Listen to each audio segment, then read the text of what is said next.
He only opened his door and gave her a bowl of stew. But by morning, that woman, the one who came with hollow eyes and a torn dress, spoke a name that made the blood run cold in every man across the territory. The sun had just begun to slip behind the red mesas when Emmett Mallory spotted her. She stood alone on the edge of the dusty road, her dress torn, her bonnet missing.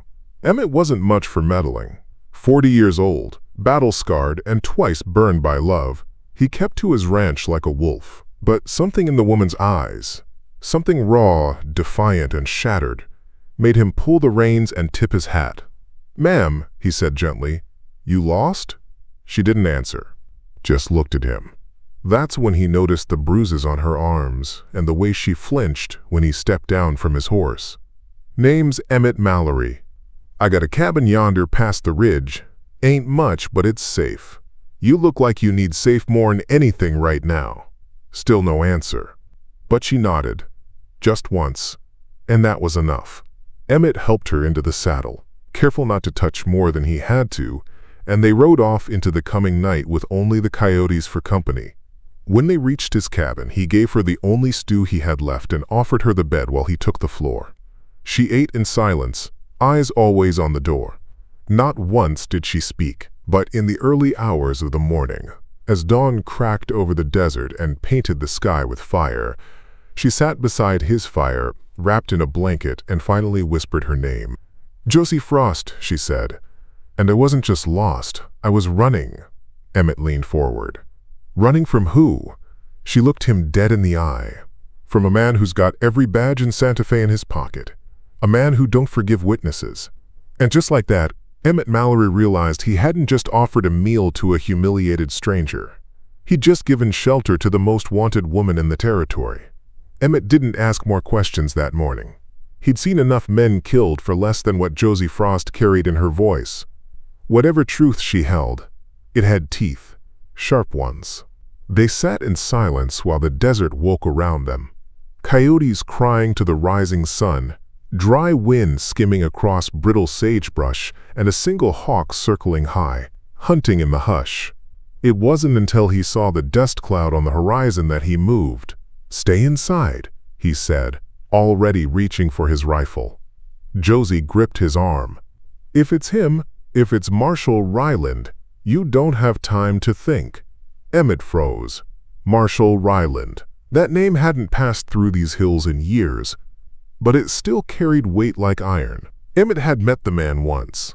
Lean, cold, dressed in polished leather and silver, with a smile that didn't quite touch his eyes. The kind of lawman who cleaned up a town by burying its past 6 feet under. "Why would a badge chaser like Ryland be after you?" Emmett asked. Josie's jaw clenched. "Because I saw what he did in Durango, and I've got proof he left witnesses face down in a riverbed. Problem is, I'm the last one left breathing." Emmett cursed under his breath. He'd sheltered a woman hunted not by outlaws, but by the law itself. And now, that dust cloud, it wasn't just a traveler. It was a storm rolling in, silver star at its center. He handed Josie a Colt from his old war chest and said one thing: "You better hope that proof's worth dying for." Because they both knew what kind of man wore justice on his chest and murder in his heart. The rider came slow, deliberate, like he wanted to be seen long before he arrived.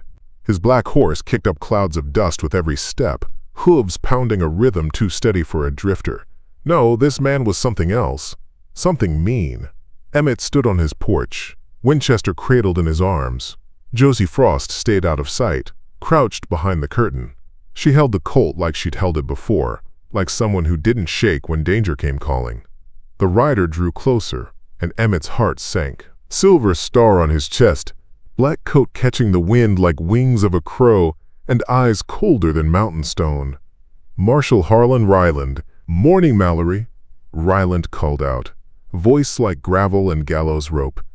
"Heard you've been entertaining a guest." "Plenty of coyotes out here," Emmett replied, rifle still aimed low but ready. "Some wear boots, others got badges," Ryland chuckled. "I ain't here to trade insults, just looking for a girl. Red dress, brown hair, scar above her left eye." He dismounted, boots hitting dust like gunshots. "You seen her?" Emmett didn't flinch. "Ain't seen much worth remembering lately." Ryland's smile faded. "See, Emmett, that's funny. Because I've got 2 dead deputies in Durango and a saloon keeper who swears he saw her ride off with a man matching your description."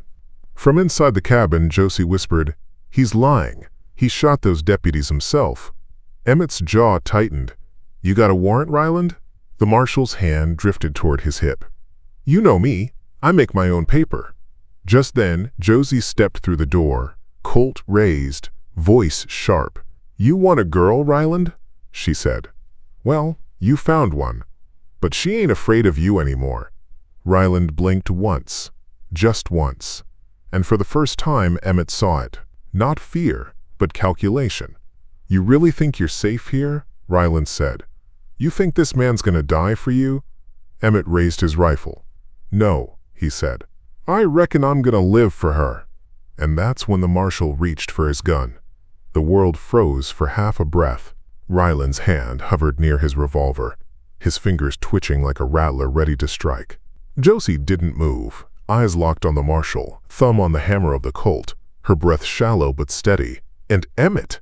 He wasn't a stranger to gunfights. He'd bled in Kansas fields and heard the thunder of cannons back in '63. But this was different. This was personal. Then the silence snapped.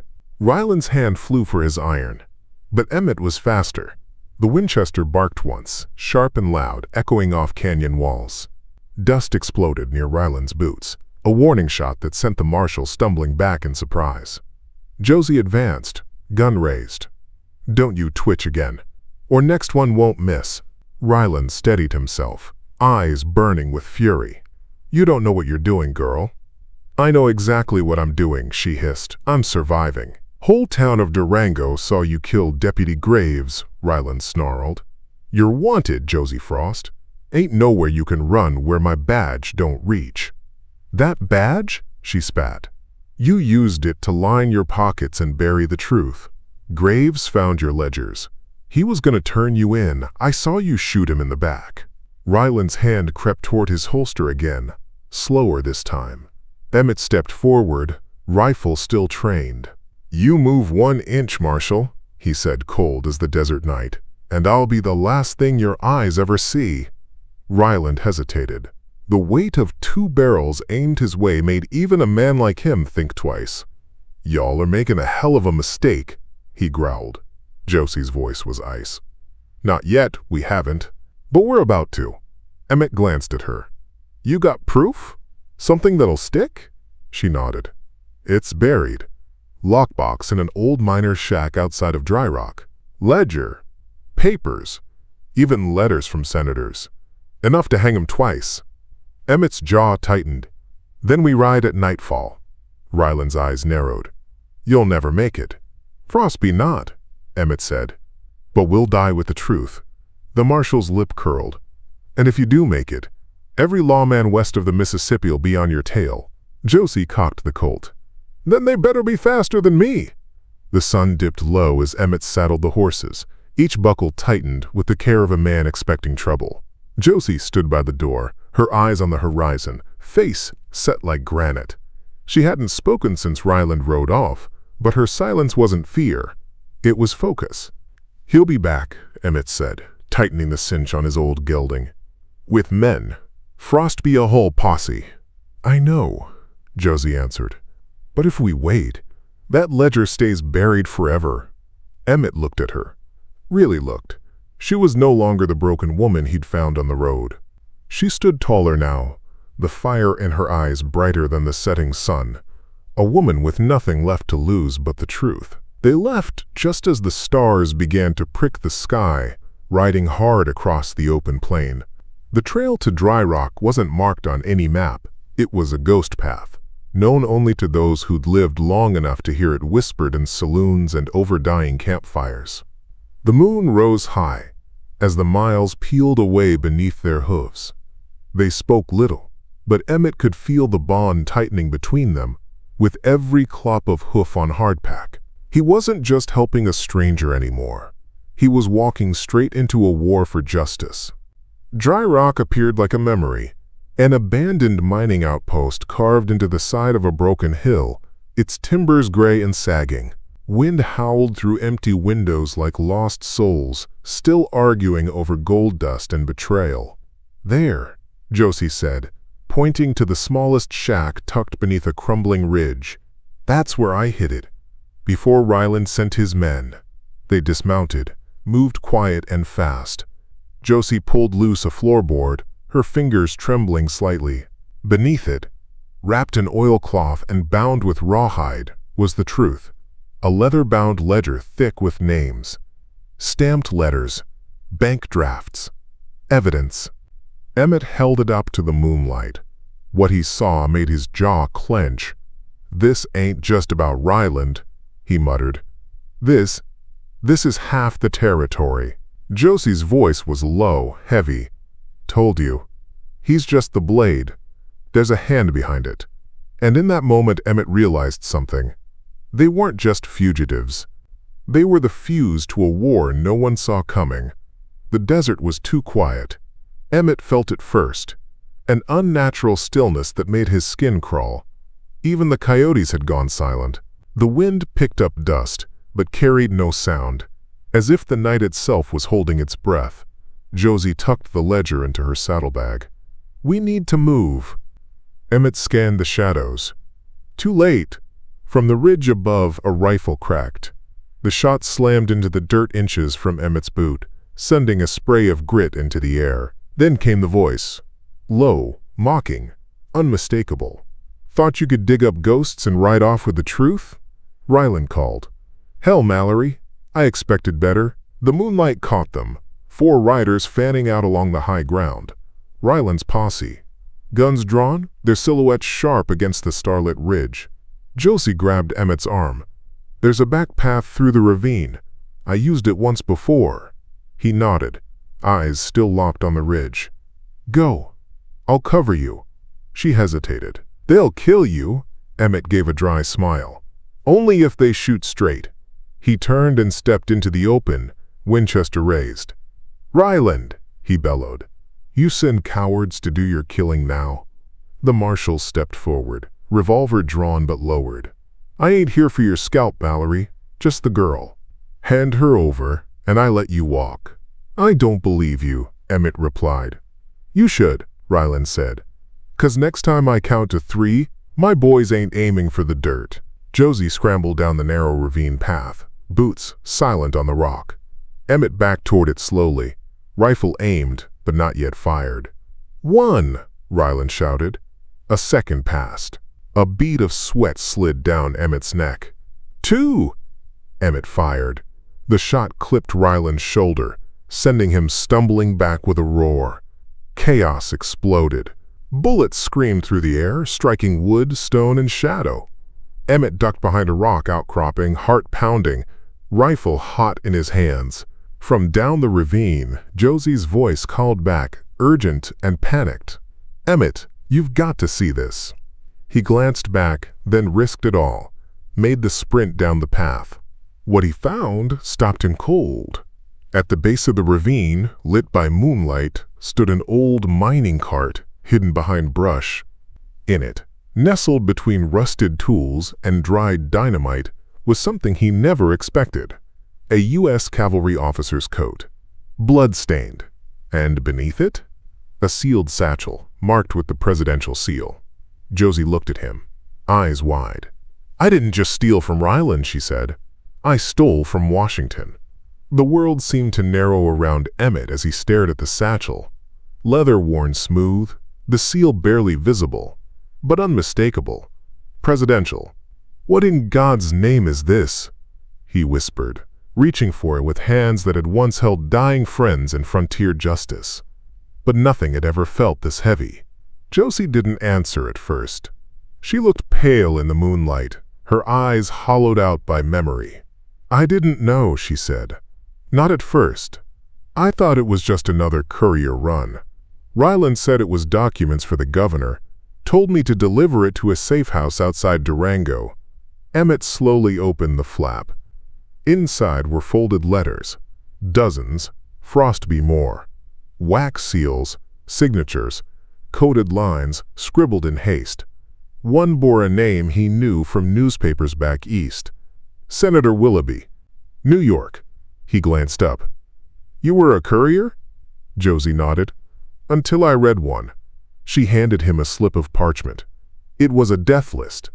Names, places, dates, and scrawled next to one. Execution approved. Ryland to oversee. Remove witnesses. Emmett exhaled hard, the rage boiling up like a thunderhead. This ain't just corruption. This is war dressed up as politics. Josie folded her arms across her chest, trembling. "I tried to warn Graves. The deputy, he didn't even read it all. Just told me to run. Said Ryland would kill us both if I didn't disappear." Emmett slid the letter back into the satchel. "And now Ryland wants this back so bad he's willing to burn the whole desert to find you." Josie nodded. "Because if this gets into the hands of the press, or the army, it'll unravel half the territory." Above them, gunfire flared again, bullets cracking like angry hornets. "We gotta go," Emmett said, slinging the satchel across his back. "And we can't go back the way we came." Josie looked toward the north. "There's an old telegraph line station in High Mesa. 50 miles hard ride, but they've got wires that reach D.C. Emmett tightened the saddle on his gelding. "Then we ride for the truth." But just before they mounted up, Josie placed a hand on his arm. "There's one more thing," she said, voice shaking. "The man who gave me that satchel, he said if I ever got caught, to say one name. Said it'd buy me time." Emmett waited. She looked him in the eye. "President Ulysses S. Grant." And that's when Emmett knew. They weren't just fugitives anymore. They were messengers of war. They rode like devils chased them. And they were. The moon lit their path across the cracked earth, casting long shadows of horse and rider that flickered against the cliffs. Emmett leaned low in the saddle, the satchel tied tight, every thud of his gelding's hooves hammering a beat of urgency into the night. Josie clung behind him, her own mare galloping hard to keep pace. Somewhere behind them, Ryland's men would be regrouping. They'd find blood in the dirt and follow it like wolves. But Emmett wasn't counting on outrunning them. He was counting on surprise.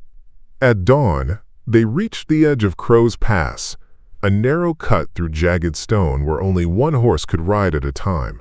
Beyond it lay High Mesa and the wire station. But the path was treacherous. One slip meant a tumble that'd break more than bones. Emmett dismounted, inspecting the trail ahead. "Think they'll expect us to come this way?" Josie asked, wiping sweat from her brow. "Not unless they're fools," he replied. "It's suicide in daylight." She smirked. "Good thing we're only half dead." They pressed on, leading the horses by the reins. Every step echoed between stone walls like drumbeats in a funeral march. But Josie's eyes stayed fixed ahead, and Emmett's hand never left the butt of his revolver. Halfway through, they heard it. Hooves. Not many, but close. A lone rider was following, cautious, careful. Emmett ducked behind a boulder, rifle raised. He waited, heart thundering, until the rider emerged into view, lean, with a battered Stetson and an old cavalry coat. Josie gasped. "That's him, the man who gave me the satchel." The rider stopped, saw their guns, and raised both hands. "I come in peace," he said. "Name's Jonah Pike, U.S. Army Intelligence, and if y'all want to live, you best listen quick." Josie stepped forward, lowering her Colt just slightly. "You're late." Pike nodded. "I know. Ryland got to my handler in Silverton. Been riding double time ever since." Emmett's voice was low. "You know what's in that satchel?" Pike glanced at the leather pouch on Emmett's back and nodded once. "Enough to hang half the War Department, and enough to make you both ghosts by sundown if we don't move." "What about the telegraph station?" Josie asked. Pike shook his head. "Burned last night. Ryland's cleaning up. He's not just chasing you, he's erasing you." Emmett's jaw clenched. "Then what?" Pike turned his horse. "There's one more line, north of the Colorado line. But it's a long ride, and Ryland's already called in blood favors from bounty men. Josie squared her shoulders. Then let's give him hell getting there. Emmett swung into his saddle. We're past the point of hiding. We ride to end it. And under the rising sun, they turned toward Colorado, toward the last chance they had to bring down a giant. But far behind them, unseen by any of their eyes, Marshal Ryland stood atop a ridge, spyglass to his eye, and he smiled. Because Ryland didn't need speed, he only needed patience. By nightfall, the wind changed. It brought the scent of burning mesquite, gun oil, and the kind of silence that came before thunder. The trio, Emmett, Josie, and Jonah Pike, made camp near the old trading post at Horsejaw Gulch, where the walls of rock rose like jagged teeth. They kept no fire, no light, only the glow of stars and the weight of hunted silence. Pike spread a rough map across a flat stone. "We're here," he said, tapping a spot with a finger scarred by old sabers. "This ravine runs north into Colorado territory, 30 miles through bad country. Bandits, washed-out bridges, old Apache burial grounds. But it's the only path Ryland doesn't control." Emmett studied the lines. "If he's called bounty men, they'll know it too." Pike nodded grimly. "That's why we move at first light. We need to reach the wire station in Grayson's Bluff before Ryland learns we're not riding for High Mesa." Josie shifted, eyes watchful. "And what if he already knows?" A branch snapped in the dark. All three rose at once, guns drawn. From the shadows, a voice called out, low, gravelly, familiar. "Well now, ain't this a cozy little gathering?" 6 figures stepped into the moonlight, rifles gleaming, men with dust-caked boots and eyes like wolves in winter. At their center stood a man Emmett hadn't seen in 8 years.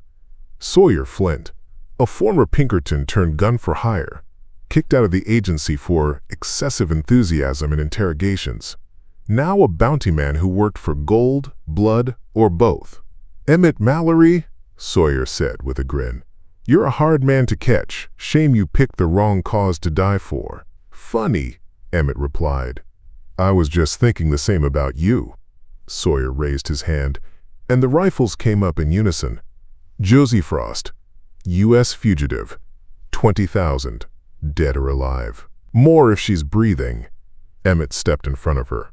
"She's under Army protection." Pike followed suit, badge flashing in the starlight. "You touch her, you declare war on federal authority." Sawyer laughed. "Boy, we're too far out for D.C. to hear your cries. You got one shot. Hand her over, or I take all 3 of your scalps and let the vultures sort it." Josie's voice cut through the standoff like a blade. "You sure you want to fire that first shot, Sawyer?" He tilted his head, amused. "Why wouldn't I?" "Because this satchel," she said, raising the flap just enough to show the presidential seal, "makes me worth more alive than anything you've ever touched. And if I die, every man in your crew dies with me." Sawyer hesitated, and that's when Emmett made his move. In a single flash, he ducked, rolled, and fired, striking the lantern on Sawyer's saddlebag. Oil exploded in flame, catching dry brush and sending fire leaping into the night. Gunfire erupted. Pike tackled Josie to the ground as bullets whined overhead. Emmett dove behind a boulder, reloading by feel, smoke stinging his eyes. The bounty men scattered, shouting and cursing as fire lit the gulch like a battlefield. Josie crawled to Emmett's side, blood on her cheek. "You all right?" He nodded, firing another round. "We've got one shot to escape. Now," Pike signaled from the shadows. "Horses, back trail." They mounted and rode hard, fire and bullets chasing them into the ravine. Behind them, Sawyer screamed into the smoke, "Run all you want, you're already dead." But they didn't stop. They couldn't, because ahead waited the border, the wire station, and a chance to bring down a kingdom built on blood. Dawn broke over Colorado like a blade drawn across velvet sky. The horses were lathered in sweat, lungs wheezing, hooves pounding broken earth as Emmett, Josie, and Jonah Pike crossed into the northern ravine. Behind them, Smoke still curled in the sky, a black ghost trailing their path. Somewhere back in that burning gulch, Sawyer Flint nursed fresh wounds and deeper grudges. But they had escaped. For now. Grayson's Bluff lay just beyond the ridgeline, its wire station perched on the hill like a lonely preacher waiting for salvation. If they reached it, Josie could send the documents to Washington. If they didn't, well, the canyon would make a fine place for a final stand. Josie clung to her saddle, face pale but set with steel. "The ledger's still safe," she said. "Satchel didn't tear." Emmett glanced over. "You all right?" She nodded once. "Tired, but I'll live." Pike rode ahead, scanning the hills with trained eyes. "Bluff's 3 miles. If Ryland guessed wrong, we might have time." But Ryland hadn't guessed wrong. As they crested the ridge, Emmett spotted the glint of metal down below. A single rider, waiting like death itself. And beside him, 4 others, forming a semicircle around the station. Ryland, dressed in his black coat, badge still pinned to his chest like irony carved from silver. His horse was still, his eyes fixed on the approaching riders. "I told you," Pike muttered. "He doesn't need speed, he's got patience." Emmett stopped, hand tightening on the reins. "He knew we'd come here. Burned the decoy station just to herd us north." Josie swallowed hard. "What now?" Emmett pulled the satchel from his back and handed it to Pike. "You ride. Fast as hell. Take the Canyon Fork west. Leads to Fort Callahan. 10 miles. You get that satchel to the commander there, we win." Pike hesitated. "What about you two?" Emmett drew his Colt. "We'll give him something to look at." Josie stepped down from her horse. "I'm not running again." Emmett looked at her. "Then I guess we're making a stand." Pike nodded, saluted, and kicked his horse westward in a cloud of dust. Ryland watched him go, but made no move. Instead, he dismounted, slow, calm, and started walking toward them. "Looks like we got ourselves a reunion," he called. Josie stepped forward. "You're done, Ryland. That satchel's on its way to the army." He smiled, a slow, venomous curl of lips. "Frostby, but I ain't dying alone." Then he drew. The first shot cracked the stillness. Josie dropped behind a wagon wheel, her colt already barking. Emmett moved like thunder, rounds flying, heart steady. The battle for the truth had begun, not in courtrooms or parliaments, but in dust, fire, and lead. And as Ryland's men charged from the bluffs, Emmett Mallory knew this day would write its own legend. Gunfire ripped across the clearing like a chorus of war drums. Emmett dove behind the rusted shell of an old ore cart, his Colt blazing. Every shot was deliberate, calculated, no time for mistakes. Josie crouched beside a half-collapsed fence post, her revolver cracking sharp and clean. She didn't flinch, didn't hesitate. The woman who had once stood trembling on a dusty road now fought like she'd been forged in fire. From the edge of the station, Ryland's men surged forward, 4 in total. Trained killers. But Emmett and Josie weren't green. The first fell before he reached the porch, a slug tearing through his shoulder and spinning him into the dirt. The second managed to fire twice before Emmett's bullet punched through his chest like a hammer through glass. Then came Ryland. He moved with the grace of a snake, weaving through cover, gun low, eyes locked on Emmett. He didn't fire right away. He stalked. He waited. Let the others draw the heat while he circled like death in a black coat. Emmett reloaded, eyes never leaving the shadows. "You were always fast," Ryland called. "But not faster than truth, Mallory. You really think that letter'll reach D.C.? You think they'll listen to some washed-up rancher and a broken girl?" Josie snapped back.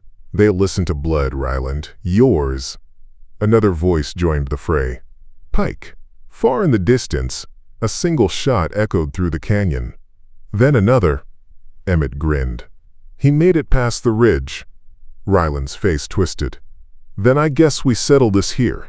He rose from behind a crate, revolver raised, and fired. Emmett rolled, the shot tearing through his sleeve, grazing skin. He returned fire, missed by inches. Josie ducked and came up firing, her bullet striking Ryland's thigh. The marshal staggered, stumbled, but didn't fall. He turned his gun on her. Emmett screamed, fired again. This time, the bullet struck true, slamming into Ryland's shoulder, spinning him backward. He dropped to one knee, gasping.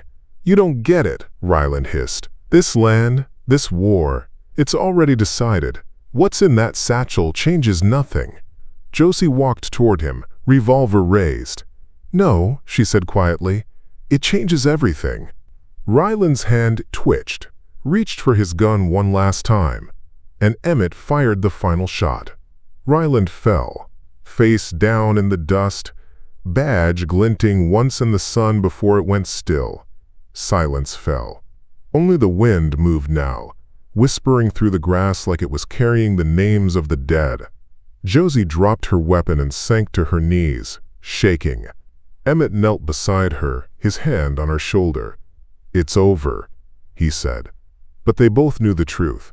It wasn't. The sun hung heavy in the sky, casting long, mournful shadows over Grayson's Bluff. The air stank of gunpowder and silence, the kind that follows after too much death. Ryland's body lay in the dust, blood seeping into the cracked ground beneath him. His badge, once polished bright as lies, was now dulled by dirt and the weight of truth. Josie stood over him, chest rising slow and unsteady. Her hands trembled, but not from fear, from release. Emmett watched her with quiet respect. He knew that kind of weight, the one that comes after killing a man who deserved it. It didn't feel like triumph. It felt like something being torn loose from inside. "I thought I'd feel something," she whispered. "Relief, Frostby. Vengeance." Emmett holstered his Colt. "You feel empty. That's how you know you're still human." They didn't speak for a while. Then, from the ridge, a dust cloud rose. Another rider, fast, determined. Emmett raised his rifle, but Josie touched his arm. "It's Pike." A moment later, the Jonah pulled up, his horse heaving, face streaked with sweat. "Satchel's delivered," he panted. "Army's moving. Fast." Emmett's brow furrowed. "How fast?" Pike dismounted, pulling a folded paper from inside his coat. "Too fast. Grant's people read those letters. Word's already gone out. Arrests are being made back east. Senators, businessmen, even a general." He paused, grim. "But they also know the West is unstable now. They're sending a full regiment to restore order." Josie stepped forward. "What does that mean for us?" "It means," Pike said, voice tight, "that you two are now witnesses. And Washington doesn't like loose ends." A chill settled over the three of them. "They'll come," Emmett said. "But not for justice. For silence." Pike nodded. "Unless we vanish before they get here." Josie crossed her arms. "You saying we run? After all this?" "No," Emmett said. "We disappear. Not out of fear, but to give the truth time to grow." Pike looked at them both. "I've got friends. Places that don't show up on any map. You'll have to leave the territory. Frostby the country." Josie stared at Ryland's corpse. "Good," she said. "Let the bastards come looking." She turned to Emmett, her eyes soft but fierce. "You still with me, rancher?" He smiled faintly. "To the end." And as the three of them rode into the canyons beyond Grayson's Bluff, the wind carried with it a different kind of sound. Not gunfire, not gallows whispers, but the slow rising hum of truth spreading like wildfire. And in its path, the empire of lies would one day burn.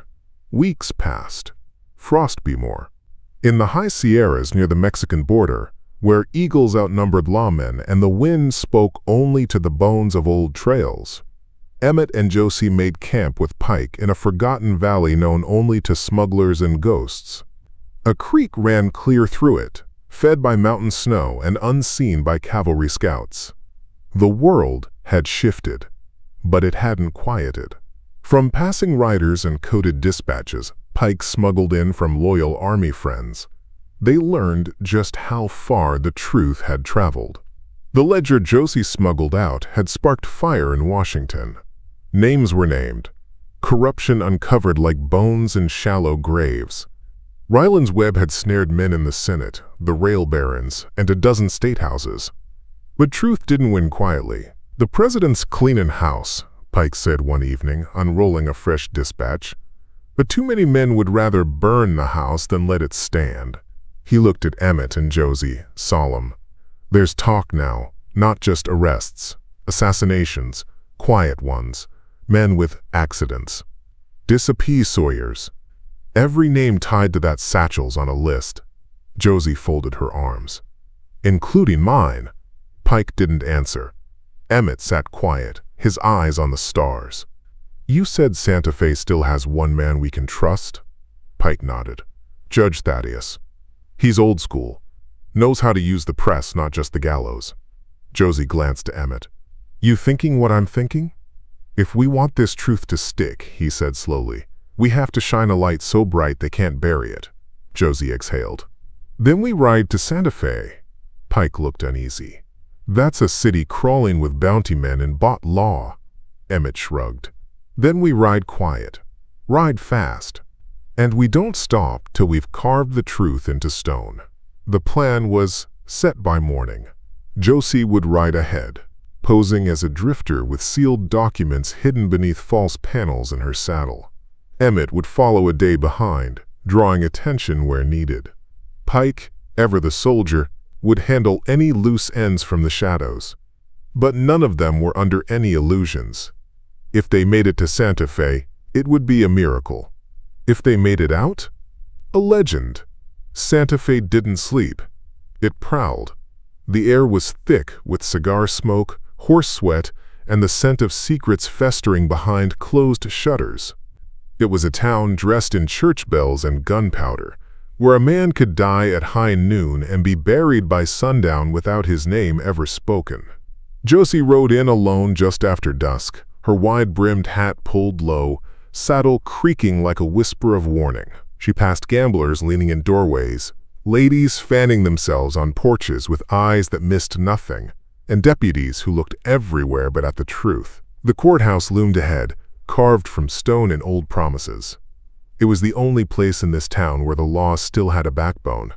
Barely.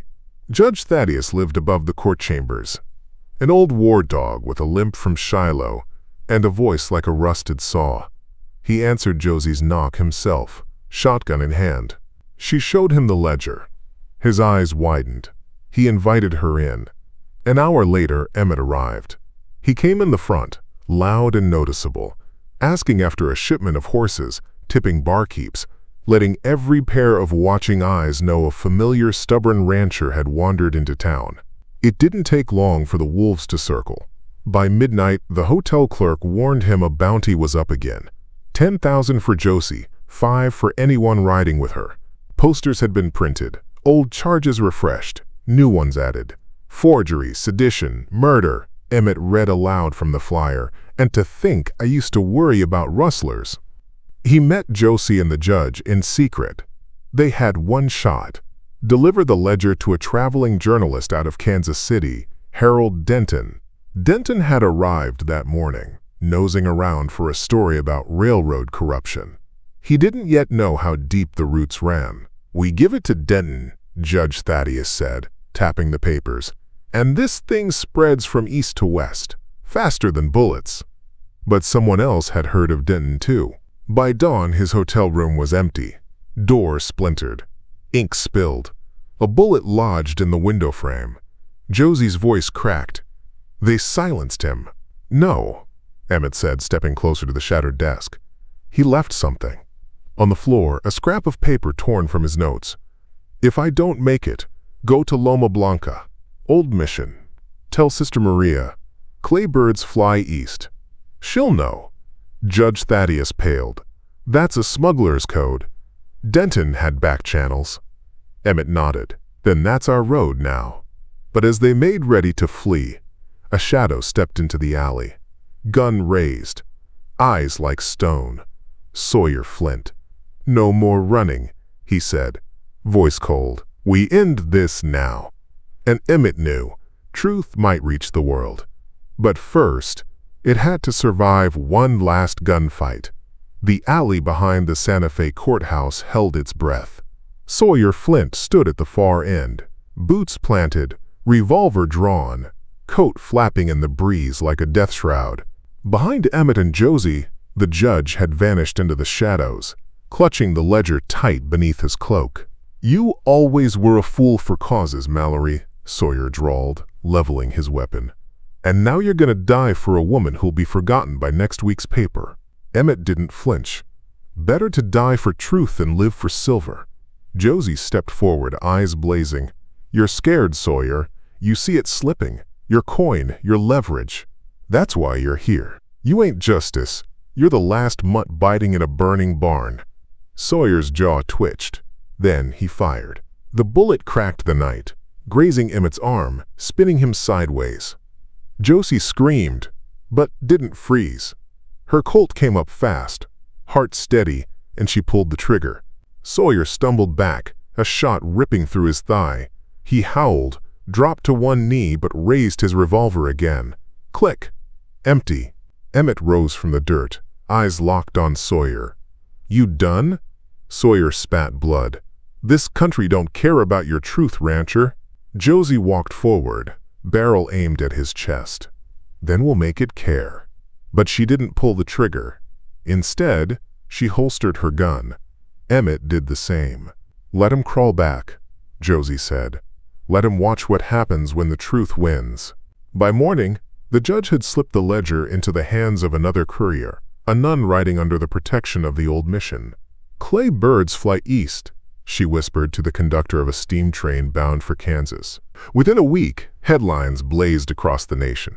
"West of the law, corruption exposed in Santa Fe.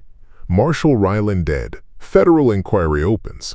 Whistleblower Josie Frost revealed as key witness." But Emmett and Josie didn't stay to read them. They rode out before the second sunrise, vanishing into the high canyons, where names faded but legends took root. And sometimes late at night in small frontier towns when the whiskey is strong and the wind howls through broken shutters, someone tells the story of a lone rancher who helped a humiliated woman, who stood against the full weight of a crooked world and lived just long enough to prove that truth, when aimed right, is the deadliest bullet of all.